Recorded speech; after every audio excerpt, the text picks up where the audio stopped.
त्वयि सति परमात्मन् मादृशान्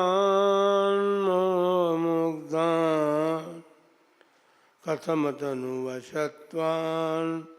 बुद्धकेशान् यजेयम् सुगतमगधरं वा वागधीशं शिवं वा जितभवमभिवन्दे भासुरं श्रीजिनं वा।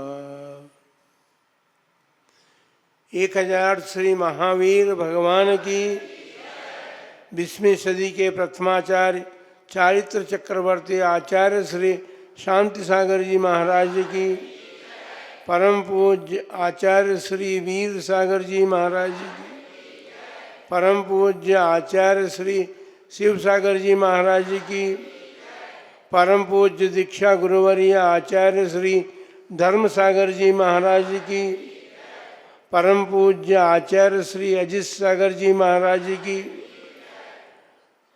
परम पूज्य शिक्षा गुरुवर्य आचार्य कल्प श्री सुत सागर जी महाराज की, श्रीमद् जैन धर्म की।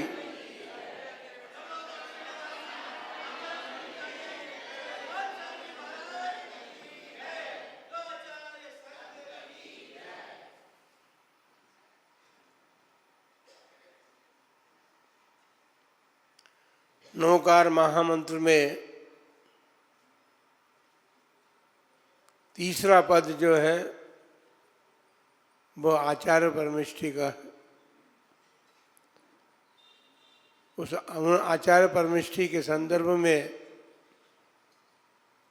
जो कुछ जिनागम में कहा है उसी के आधार से हम कुछ चर्चा कर रहे हैं, करेंगे।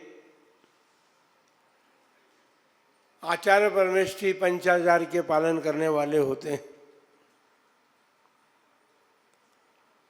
और दर्शनाचार, ज्ञानाचार, चारित्राचार, तपाचार, वीर्याचार, ये 5 पंचाचार हैं। स्वपर हितकारी आचार्य देव स्वयं तो इन पंचाचारों का पालन करते ही हैं, किंतु भव्य जीव जो उनके पास दीक्षा लेकर के उनकी शरण में रहते हैं उनका भी पालन करवाते हैं। आचार्य परमिष्ठि के अधिकारों की चर्चा करते हुए शास्त्रों में कहा गया है, शिक्षा, दीक्षा और प्रायश्चित्त देने के अधिकारी होते हैं। दीक्षा तो देते ही हैं और शिष्यों के अपराध होने पर प्रायश्चित्त भी देते हैं, लेकिन शिक्षा किस बात की देते हैं इस बात को समझना। उन्होंने अपने जीवन में जो कुछ प्राप्त किए अनुभव और आगम का ज्ञान जो उन्होंने प्राप्त किया उसके आधार से वे शिष्य वर्गों को शिक्षा प्रदान करते हैं। शिक्षा यानी सीख जिसे बोलते हैं वो अभिप्राय यहाँ पर समझना चाहिए, क्योंकि पंचाचार का परिपालन तो करवाते ही हैं वो। उसमें जो कुछ भी कमी होती है उस कमी के लिए बार बार वे अपने ज्ञान से शिष्य वर्ग को शिक्षा भी प्रदान करते हैं। तुम्हें ऐसा चलना चाहिए, ऐसा बैठना चाहिए, ऐसा उठना चाहिए, ये सब बात तो आगम में समिति के पालन से सारी बताई गई है, लेकिन फिर भी उनके जीवन में जो अनुभव आते हैं उन अनुभवों के आधार से वे शिक्षा देने का भी काम करते हैं। बंधुओं, जैसा कि हमने कल कहा था कि 5 पंचाचार के परिपालन तो करते हैं, लेकिन कैसे करते हैं, क्या है दर्शनाचार, ज्ञानाचार क्या है, इस बात को अपन समझने का प्रयत्न करेंगे। दर्शनाचार तथा सम्यक दर्शन को कहते हैं और उसका आचरण करने के लिए सम्यक दर्शन को निर्मल बनाने के लिए अंगों की चर्चा की गई है। और अंग हैं निसंकित, निकांक्षित, निर्विचिकित्सा, अमर दृष्टि, उपगुहन, स्थितिकरण, वात्सल्य और प्रभावना। इन 8 अंगों का परिपालन आचार्य परमेष्ठी के जीवन में विशेष रूप से होता है। तत्व के संबंध में सम्यक दर्शन साथ में उनके है, इसलिए उनके मन में किसी प्रकार की शंका उत्पन्न नहीं होती है। वे जैसा स्वरूप जिनागम में तत्वों का बतलाया गया है, उस स्वरूप के अनुसार अपनी श्रद्धा को बनाते हैं। निकांक्षित अंग भी उनका होता है। आगामी भाव में किसी प्रकार की आकांक्षा उनके मन में नहीं होती। सामान्य से गृहस्थ के पास भी सम्यक दर्शन होता है। श्रावकाचार्यों में भी इन्हीं अंगों का परिपालन करने की बात कही गई है, लेकिन फिर भी आचार्य परमेष्ठी की अपेक्षाकृत जो गृहस्थ जन होते हैं उनमें कदाचित ज्ञान की कमी के कारण कहें या श्रद्धा की कमी से शंकाएं भी उत्पन्न हो जाती हैं और आगामी भाव के लिए अनेक प्रकार की आकांक्षाएं भी उत्पन्न हो जाती हैं। लेकिन आचार्य परमेष्ठी जो होते हैं वे तो निकांक्षित अंग का परिपालन पूर्णतया करते हैं। निर्विचिकित्सा और उसके बाद है अमूढ़ दृष्टि। मूढ़ता नहीं होती उनके पास। श्रावक तो हम कहें भोला होता है या कहें कि उसके पास अनेक प्रकार की उसके जीवन में समस्याएं रहती हैं, तो उन समस्याओं से घबरा करके वो अपनी अमूढ़ दृष्टिता को छोड़ करके मूढ़ता भी कर बैठता है।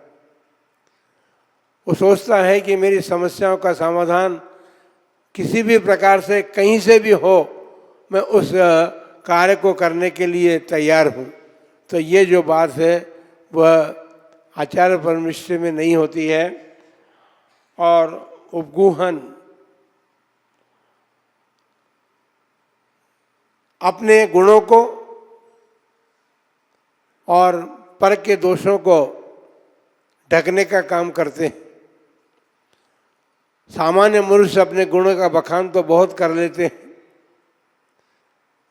लेकिन आचार्य परमेष्ठी उपगुहन अंग का परिपालन करते हुए अपने गुणों का बखान तो नहीं करते, लेकिन इसके साथ साथ अपनी भाषा समिति का परिपालन करते हुए दूसरे के दोषों को भी प्रकट नहीं करते। यद्यपि उनके पास ज्ञान होता है, वो जानते भी हैं कि इसने ये दोष किया है। शिष्य वर्ग यदि अपने दोषों को आचार्य के समक्ष प्रकट करता है और यदि वे अपरिस्रावी गुण के धारी नहीं हो, आप सभी जानते हैं जैसे गर्म तवे पर पानी का बूंद या पानी डाला जाता है तो वो ऑब्जर्व हो जाता है ना, बाहर तो नहीं निकलता। ठीक इसी प्रकार से शिष्य वर्ग के या किसी के दोषों को वे बाहर प्रकट नहीं करते। उसकी शुद्धि करने का काम तो उनके पास है। दोषों को जान करके उसके अनुरूप प्रायश्चित आदि दे करके वे उनके दोषों को ढकने का प्रयत्न करते हैं, बाहर प्रकट नहीं करते। लेकिन दोषों को ढकने का मतलब ये है कि शिष्य वर्ग में यदि दोष ही दोष होते रहे, ऐसा भी नहीं है, क्योंकि उनके पास एक गुण और है शिक्षा का।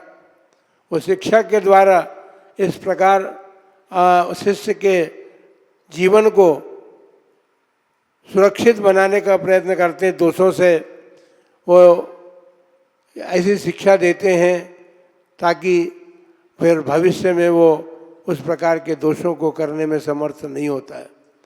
इसीलिए उनके दीक्षा के साथ साथ शिक्षा का गुण भी उनमें होता है। वो शिक्षा के माध्यम से शिष्य को योग्य बनाने का प्रयत्न करते हैं। फिर बात अलग है कि शिष्य के दोष यदि नहीं जाते हैं तो फिर उसके कर्म का उदय है। बहुदेव भावदेव पुष्पढाल मुनि की कथाएं अपने यहाँ आती। उन आचार्य परमेष्ठी के संग में उन्होंने दीक्षा ली। 12 वर्ष तक दीक्षा तो ले ली उन्होंने, लेकिन उनका मन जो है अपनी पत्नी में आकर्षित रहा। भगवान आचार्य परमेष्ठी इस बात को भली प्रकार जानते थे। एक दिन की नहीं है, 12 वर्ष तक, 12 वर्ष तक उसके उस दोष को जानते हुए भी आचार्य परमेष्ठी उसको सही मार्ग पर लाना चाहते थे। इसलिए उसके दोषों को उन्होंने प्रकट नहीं किया किसी के समक्ष, और उन्होंने उसके योग्य बनाया, उसको वो समझने के योग्य बनाया, वो समझे। और आखिरी में उन्होंने उसकी दीक्षा की जो अवधि थी उसको समाप्त करके पुनर्दीक्षित किया। तो ये आचार्य परमेष्ठी का कार्य होता है। और उसके साथ साथ फिर स्थितीकरण, ये स्थितीकरण की भाव है। भावदेव और पुष्पढाल वगैरह को आचार्य परमेष्ठी ने उनके व्रतों पर स्थिर किया था पुनः, तो वही स्थिरीकरण कहलाता है। वात्सल्य उनमें बहुत होता है और अपने वात्सल्य के कारण वो लोगों के मन में धर्म के प्रति जो ग्लानि का भाव होता है उसको दूर करने का प्रयत्न करते हैं। उनमें अपने वात्सल्य गुण के कारण वो सबको अपना बनाने का सामर्थ्य रखते हैं। अर्थात सभी अपने बन जाए ऐसा नहीं है, सभी को वो धर्म के प्रति आकर्षित करने का पुरुषार्थ करते हैं। और जिनमें वात्सल्य गुण होता है वो सबके होते हैं और सब उनके होते हैं। बिना वात्सल्य के कोई किसी के पास आता भी नहीं है। हम घर में भी देखते हैं, धर्म की बात देखें, समाज में देखते हैं, गांव में देखते हैं, राष्ट्र में देखते हैं, सभी दूर देखते हैं। यदि कहीं पर से प्रेम नहीं मिलता तो व्यक्ति उनका नहीं हो पाता है। आचार्य परमेष्ठी के बस वात्सल्य गुण जो है इतने अधिक रूप में होता है कि वे सभी को धर्म के प्रति, धर्म और अपने संघ के प्रति उनका आकर्षण बनाने के सामर्थ्य होती है। वे क्योंकि धर्म जो है संघ में मिलता है, धर्मात्मा संघ में रहते हैं और संघ में रह कर के धर्म का परिपालन वो लोग करते हैं। वो कारण उसका एक ही है, आचार्य परमेष्ठी का वात्सल्य गुण जो होता है वो शिष्य कभी उनके संघ को छोड़ करके जाने की बात नहीं सोचता है। बंधुओं, वर्तमान में यदि ऐसा कहीं दिखाई देता है तो ये आचार्य परमेष्ठी की कमी नहीं हो सकती है। शिष्य में अनेक प्रकार के लोभ जागृत हो जाते हैं और उन लोभों के कारण, लोभ के कारण वो संग छोड़ के जाने की बात करता है। 8वां गुण है प्रभावना। धर्म की प्रभावना वे करते हैं, अपने आचरण से भी करते हैं धर्म की प्रभावना। उनके निर्मल आचरण से धर्म की प्रभावना होती है और उसके साथ साथ वे अपनी वाणी के द्वारा धर्म के सिद्धांतों का प्रतिपादन करके और धर्म की प्रभावना करने में उनका बड़ा भारी योगदान होता है। ये आचार्य परमेष्ठी का पहला दर्शनाचार है। इसी प्रकार ज्ञानाचार भी है। ज्ञानाचार के भी 8 अंग हैं, हम उसकी चर्चा अभी यहाँ पर नहीं करेंगे। लेकिन ज्ञानाचार जो है अर्थात ज्ञान के समुद्र होते हैं वे। और उनके गुणों में एक सबसे बड़ा गुण है पृथ्वी के समान क्षमाशाली होते हैं। पृथ्वी जो है वह चाहे उसे खोदिए, चाहे उस पर चलिए या कुछ भी कीजिए उसके पृथ्वी के साथ, लेकिन पृथ्वी जो है वो क्षमा धारण करती है। तो पृथ्वी के समान जो क्षमाशील होते हैं, और अग्नि के समान भी होते हैं, जलाते नहीं किसी को, हाँ ध्यान रखना। अग्नि जलाती है लेकिन वो अग्नि के समान होते हुए भी किसी को जलाते नहीं है। इसलिए कहा है आचार्यों ने, शास्त्रों में इसलिए कहा गया है अग्नि के समान उनको कहा, क्योंकि अग्नि जलाने का काम करती है। तो तब अग्नि जला करके वे तप के द्वारा अपने कर्मों को भस्मीभूत करते हैं, इसलिए उनको अग्नि के समान भी कहा जा सकता है। फिर निसंग होते हैं। वायु जो है चलती है, वो निसंगता से चलती है। उसी प्रकार उनको भी किसी प्रकार के संग की अपेक्षा नहीं, संग कितनी कह रहे, संग की अपेक्षा, परिग्रह की अपेक्षा नहीं होती है।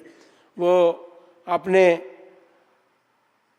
निसंग होते हैं। जिस प्रकार वायु जो है निसंग होती है, उसी प्रकार परिग्रह से रहित तो हैं, इसलिए वो निसंग है। क्योंकि जिनके पास परिग्रह होता है उनको अनेक प्रकार की चिंताएं रहती हैं, वो संग उनको निसंग नहीं रहने देता। वायु के समान वो नहीं रह सकते, गृहस्थजन तो रह ही नहीं सकते।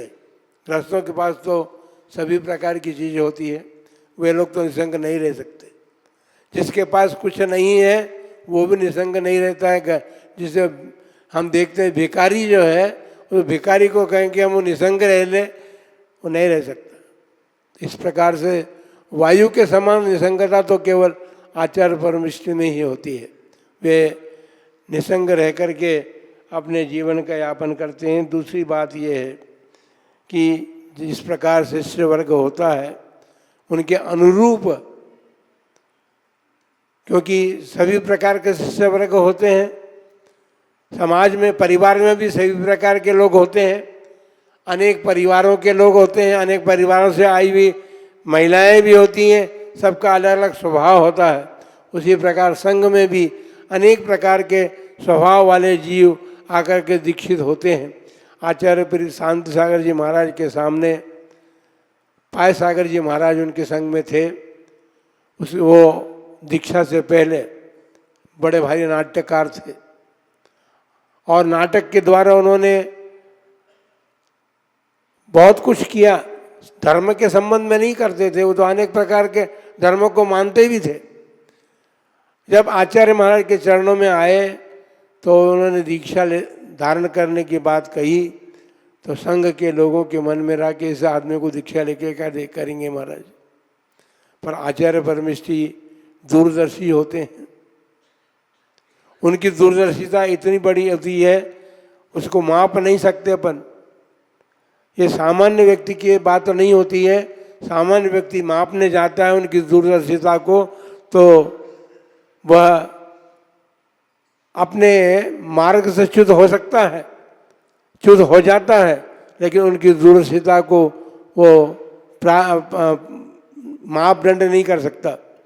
उन्होंने पाय सागर जी महाराज जब ग्रस्त थे वो आए और लोगों ने भी, संघ के आता हुआ लोगों ने भी कहा कि महाराज इनको दीक्षा देके क्या करोगे, ये तो अनेक प्रकार के कार्य किए चाहिए। इन्होंने नाटककार थे और नाटककार के अनेक प्रकार के इनके जीवन में बातें थी, उन बातों से ये कैसे संयम का पालन करेंगे। लेकिन आचार्य श्री की दूरदर्शिता ने उनको दीक्षा प्रदान की और दीक्षा प्रदान करके उनके जीवन को संवारने का कार्य किया उन्होंने। और उनका जीवन इतना वो हुआ कि उन्होंने अपने जीवन काल में प्रभावना धर्म की, क्योंकि उन्होंने अपने आचरण को बदलने का प्रयत्न और पुरुषार्थ किया था। और बदल करके उन्होंने अपने जीवन में वह शक्ति और सामर्थ्य प्राप्त की कि जब उन्होंने आचार्य श्री की आज्ञा लेकर के संघ से अलग विहार किया, आज्ञा लेकर के शब्द मैंने प्रयोग किया, आज्ञा लेकर के उन्होंने संघ से अलग विहार किया, तो उन्होंने भी अपना बहुत बड़ा संघ बनाया था, अनेक लोगों को अनेक प्रभावित किया, अनेक लोग उनके चरणों में आकर के दीक्षित हुए। तो आचार्य परमेश्वरी जो होते हैं उनमें तो अनेक गुण होते हैं, इस प्रकार के गुणों को प्राप्त करते हैं। लेस्या उनके पास शुभ लेस्या होती है। लेस्या के 6 प्रकार बताए गए, कृष्ण, नील, कापोत, ये 6 लेस्याएँ होती हैं। ये वर्ण है, इसमें वर्ण तो हैं ये, लेकिन वर्ण शरीर के भी होते हैं और भावों के परिणामों के भी होते हैं। कृष्ण लेस्या के परिणाम वाला जीव जो है किसी के समझाए नहीं समझता, अति तीव्र क्रोधी होता है और उस क्रोध के कारण वो अपने जीवन को कष्टमय बनाता है, दुर्गति का पात्र बनता है, रौद्र ध्यानी होता है और रौद्र ध्यान के कारण उसे नरक जाना पड़ता है। बंधुओं, इसकी चर्चा तो अपन फिर करेंगे, अलग अलग किस प्रकार के लेस्या के कैसे परिणाम होते हैं, उन परिणामों को अपने भीतर देखने का हम प्रयत्न करें कि हमारे भीतर क्या हो रहा है, हम उनको जान करके अपने भीतर के परिणामों को ठीक करें। क्योंकि लेस्या के संबंध में ये कहा है कि लिम्पति इति लेस्या, जो हमें कर्म के बंधन से बांधती है, कर्म से लिपती है, वह लेस्या कहलाती है। अथवा मन वचन काया, हमारे पास तीनों योग हैं, क्योंकि हम संगी हैं, मनुष्य हैं, हमारे तीनों योगों के कारण जो कषाय से अनुरंजित कषाय भी हमारे भीतर हैं, क्रोध, मान, माया, लोभ, 4 कषाय हैं। इसके अतिरिक्त भी अनेक प्रकार के भेद प्रभेद कषाय कोई भी हैं। तो उनसे कषाय से अनुरंजित अर्थात सहित जो हमारे मन वचन काय की प्रवृत्ति होती है, वो योग को वहाँ पर लेस्या कहा है। तो हम कषाय से युक्त हैं, हमारी लेस्याएँ परिवर्तित होती रहती हैं, कभी मंद होती है, कभी तीव्र कषाय होती है, कभी मंदतम होती है। तो हमारे परिणामों के अनुरूप हम उस लेस्या को प्राप्त करके अपने कर्म बंधन से बचने का प्रयत्न और पुरुषार्थ कर सकते हैं। बंधुओं, ये प्रसंग आ गया है, इसलिए हम लेस्या की चर्चा जरूर करना चाहेंगे। आज तो नहीं करेंगे, हम आपके उस परिणामों को सामने रखने का प्रयत्न करेंगे कि किसी प्रकार के परिणामों से किस प्रकार की लेस्या बनती है, और सबको अनुभव में आता है, ऐसी बात नहीं है। इसके लिए दृष्टांत भी दिया है, एक शास्त्रों में दृष्टांत दिया है, एक वृक्ष का दृष्टांत दिया है। जो कृष्ण लेस्या से युक्त होता है वो अति क्रोधित होता है, स्वार्थी होता है, और अपने स्वार्थ के वशीभूत वो दूसरे के उसको नहीं देखता, उसके कार्य को नहीं देखता, वो नष्ट करना चाहता है। एक भूखा व्यक्ति जो है वृक्ष को जड़मूल से काट रहा है, भूख मिटानी है तो वृक्ष पर चढ़ करके फल खा सकता है वो, लेकिन वो वृक्ष को ही जड़मूल से काट रहा है। इस प्रकार परिणामों की विचित्र स्थिति होती है। उन परिणामों को समझने का हम प्रयत्न करेंगे और उन प्रयत्नों के माध्यम से अपने भीतर कौन सी लेस्या है, किसी को पूछने की जाने की जरूरत नहीं है। हम अपने परिणामों को स्वयं जान जाएंगे, उन परिणामों को समझ करके कि हम कैसे कैसे परिणाम कर रहे हैं, उन परिणामों से हमारी कौन सी लेस्या हो रही है, इस बात को समझने का प्रयत्न करेंगे। और किन जीवों को और कहाँ किस गति में कौन सी लेस्या होती है, इस सब बातों को हम समझेंगे और अपने धर्म को धारण करने का प्रयत्न और पुरुषार्थ करते हुए अपने जीवन को सार्थक करने का प्रयत्न करेंगे। इस मंगल भावना के साथ आप सभी के लिए मंगल आशीर्वाद है। आप उन लेस्याओं को समझ करके अपने परिणामों को ठीक ठीक प्रकार से करके और अपने जीवन को धर्म मार्ग में लगा करके परमात्म पद की यात्रा की तरफ बढ़ाएं। इन्हीं मंगल भावनाओं के साथ जय बोलो महावीर भगवान की।